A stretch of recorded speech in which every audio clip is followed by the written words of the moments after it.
Mexico. Thank you for joining us. I'm Shamela Pullen. Here are the details.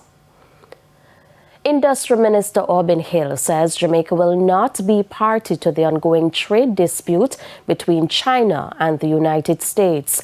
Speaking at Wednesday's post-cabinet press briefing, Mr. Hill says new tariffs imposed on China will not have an immediate impact locally. Elephants of the size of the first and second largest economies in the world in what is now clearly a tariff battle.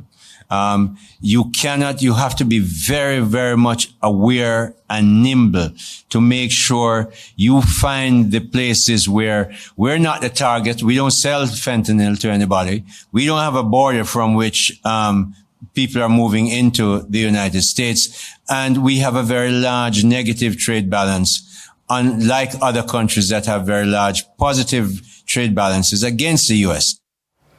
But if it does happen, the government says is preparing to implement proactive measures. Jamaicans have done in the past 10 years. We have been able to overcome the pandemic. We didn't raise taxes. We didn't borrow any more money to do it. And in fact, we've had through that entire period of time 10 consecutive budgets without any raising of taxes. We have gone through Barry last year and Rafael or whatever the other storm was called, and again 6 months of so-so rain. So, and yet we managed that. So we think we're in a position to be wise enough not to get into that war. We're not getting into it. We're quietly, silently, strategically looking at how best we get through this with the benefit of Jamaicans at the tip. Cabinet on Monday approved the National Nutrition Policy. Education and Information Minister Dr. Dana Morris-Dixon made the announcement at Wednesday's post-cabinet press briefing. According to the minister, this marks a significant achievement. In the Houses of Parliament as a white paper, and this policy has been in train for a long time, and I'm so very happy, and congratulations, PS, that we're finally at this point where we can bring to Jamaica the National School Nutrition Policy, which will change the way our children get their meals in schools and the entire apparatus around school nutrition. 5 people have been hospitalized following a crash along the Tower Almin Road in St. Mary. TVJ News understands that sometime after 2 a.m. Wednesday, a motor car was heading towards Ocherias. Upon reaching a section of the roadway, the driver lost control and crashed into a wall. The occupants were thrown from the vehicle into a yard. The 4 times it happened here. 2 got died on the corner there. Right? Had a container in it, they ran straight over the wall, straight into the container. 2 people got killed on a bike. There's a bike here about 8 months ago, ran into the wall, and the same thing. All the equipment was over my wall. There was a girl actually fell over the wall on my property. Attorney-at-law Peter Champagne KC is calling for a revision of current laws dealing with white-collar crimes. He was guest on TVJ's Smile Jamaica Wednesday. Karen Simpson has the details. 2 steps forward, but 1 step backward. That's how Attorney-at-law Peter Champagne KC has described how the issue of white-collar crime is dealt with in Jamaica. He says while there are several comprehensive legislations in place, adjustments are needed. For instance, the Forgery Act. Yeah. It's an old legislation, and nowhere in there does it mention computer. So that's an issue. There are certain evidential hurdles that you have to climb as a prosecutor in terms of speaking about the authenticity of a document, computer-generated document, all of those things. So we need to look back at that. And then finally, there are some issues where there are gray areas where, someone is accused of a crime, but it's not it may be an ethical issue, but it's still, wrong. And the legislation as it is now doesn't cover all of that. He says there's also a need for more human resources.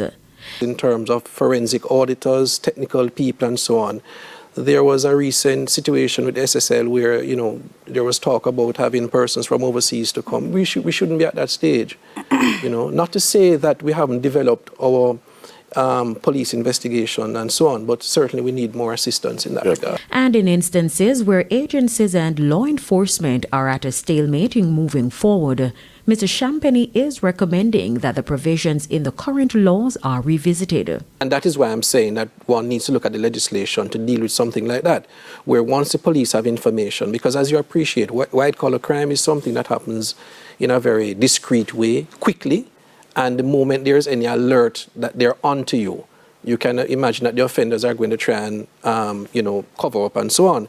So in that particular instance, which I cited, I think we need to revisit that law. In the meantime, Mr. Champagny says there have been improvements with the backlog of cases in the courts in dealing with the various categories of crimes. Kerry-Ann Simpson, TVJ News. Residents of the St. Catherine Infirmary now have a new space to relax and rejuvenate. A brand new therapeutic park was officially opened recently. Sandy Williams reports. A serene oasis designed to heal both body and mind, tucked within the walls of the St. Catherine Infirmary. The park offers a peaceful escape where nature meets tranquility. At one section stands a graceful water fountain, its gentle cascade filling the air with a soothing melody that invites calm and reflection. Encircling the fountain is a lush landscape bursting with life, flowering plants and soft greenery offering a feast for the senses. Strategically placed benches dot the park, offering residents a chance to rest, reflect, and bask in the gentle embrace of nature. A gazebo adds to the park's appeal, providing a shaded retreat from the sun's rays, perfect for quiet conversations or moments of solitude. Minister of Local Government and Community Development Desmond McKenzie was on hand to officially open the facility, hailing the initiative as a meaningful step toward improving the well-being of infirmary residents and staff. It allows the residents the opportunity to sit outside under the gazebo, take in the cool evening, read, laugh, play, enjoy themselves, and then after they go back in, they go to bed. This is something that will help to ease their mind, relax them in an environment that is conducive for care. As part of a broader push to enhance care within infirmaries across the island, the minister announced that psychiatric care will now be offered to residents through the Poor Relief Services. Additionally, outside of the psychiatric care, we have brought in dietitians, because I went to, forget which infirmary, and when the lady done with me, she said, "You know, nyam the salt food like how we are nyam it. You expect of it?" And she went on. And I listened. And we engage the professionals. And every infirmary and golden age home across Jamaica now for the last 5 years have the service of a dietitian. the newly unveiled park is the 7th therapeutic garden of its kind established in Jamaica, representing a growing commitment to holistic care in public infirmaries. Sandy Williams, TVJ News. It was a morning of celebration at Titchfield High in Portland Wednesday. This as the school was declared the winner of the 2025 TVJ Schools Challenge Quiz. Titchfield secured 26 points, narrowly defeating Jamaica College, which finished with 23 points. You know that this morning is not one of our general devotion mornings, because our general devotion mornings are on Mondays. But today's which day of the week again? Today is Wednesday, and we are here because of a specific reason. We would have followed on every Monday morning when we speak about the achievement of the School Challenge Quiz team. We would have watched them play, we would have watched them win the pre-qualification matches, and we would have watched them lost. So It wasn't a smooth journey for the team, but they persevered. studio last night and I got the opportunity to see the boys play live. You saw them on television and they did a remarkable job.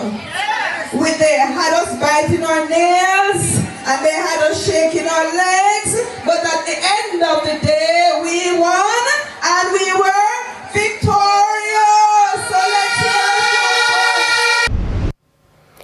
It's time for a break. Stay with us. More stories when we return.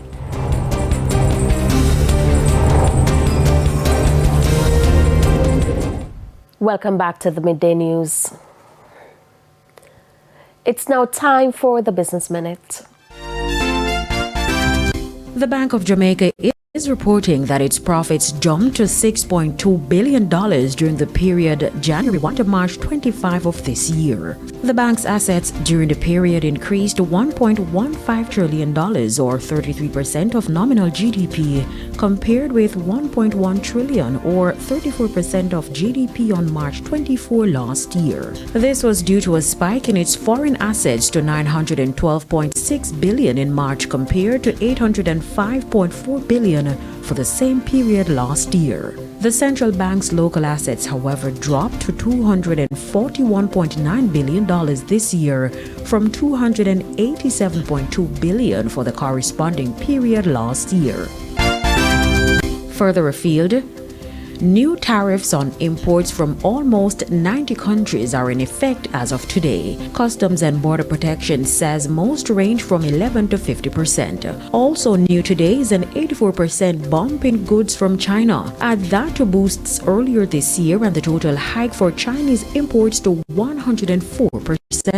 China already is responding today by vowing to, quote, fight to the end, unquote. President Donald Trump says his team is working on tailored deals that eventually could lower some of those tariffs. And that's it for the Business Minute. I'm Kerry Ann Simpson. And here's a preview of what's coming up in this evening's Health Report. In the next edition of the Health Report, we look at benign prostatic hyperplasia. The surgery that we do, which is something that I continue to do to this day, the so-called gold standard, is a resection of the prostate under anesthetic. So it's either under general or spinal anesthetic, and it's done in an operating theater where the man has to be admitted. He spends on average 2 nights in hospital, and he has his surgery done. And this is an effective way of clearing the passage. So if there is ingrowth of tissue within the lumen of the urethra, the tissue is shaved down to create a nice wide passage. That's the Health Report in Primetime News at 7. And now for today's healthy living tip. Limit foods that irritate the bladder. Manage stress. Limit caffeine and alcohol. And limit artificial sweeteners and spicy foods. Time now for the top regional and international stories. In the region, the aftermath of the devastating roof collapse at the Jet Set nightclub in Santo Domingo continues to unfold. The death toll has risen to over 100. Former Major League Baseball players are among the dead. Rescue operations are ongoing. Crews have been working through the night to clear the debris from the collapsed roof